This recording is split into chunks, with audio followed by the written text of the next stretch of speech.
ṣé gbogbo ẹ ṣe jọmjọm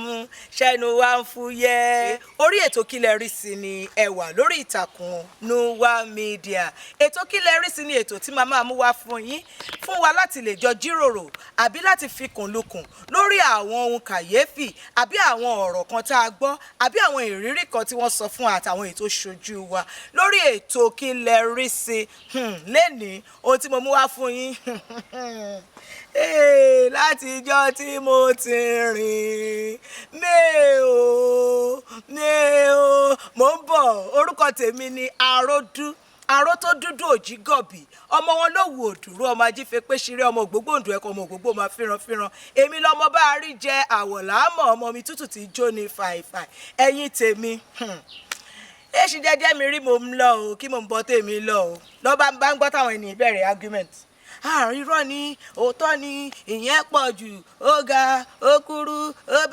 ẹ wá ẹ calm down ẹ máa relax ẹ máa calm down kí ló ga kí ló kúrú gbàtọ́ dẹ̀ máa dáhùn lọ́ba ní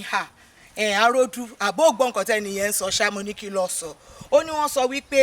ajá bí ajá ṣe wà yẹn wípé tó bá lóyún sínú kí gbogbo èèyàn sọ pé ó lóyún sínú tí wọ́n bá pa tí wọ́n bá la inú ẹ̀ wọ́n ò ní bá ọmọ nínú ẹ̀ àfìgbà tó bá máa bímọ yẹn ló máa bí fúnra rẹ̀ mo ní ẹ tún ọ̀rọ̀ yín yẹn sọ wọ́n ní ajá tí ajá bá lóyún sínú tẹ́ bá rí pé ó lóyún kán wá pa kí wọ́n la inú ẹ̀ wọ́n ní wọ́n ní bá ọmọ kankan nú ẹ̀ àmọ́ tó bá yẹ pé ó lóyún yẹn tó ṣetán àti bí ọmọ yẹn lásìkò tó máa bímọ yẹn ó máa bí ọmọ yẹn bá ní ìyẹn pọ̀ o ìyẹn má dẹ̀ gàdú wọ́n ní òótọ́ ni ìwọ lọ bèrè lọ́wọ́ àwọn lọ bèrè lọ́wọ́ àgbàlagbà náà ìyẹn lèmi náà bá gbé wá fún wa wípé ẹ̀yin àgbàlagbà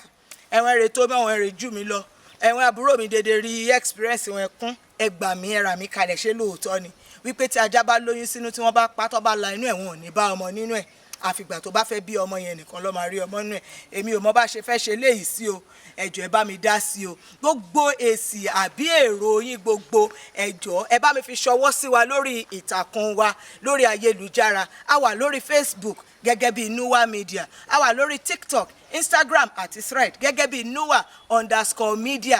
lórí YouTube a wà níbẹ̀ gẹ́gẹ́ bí Nuwa Media 01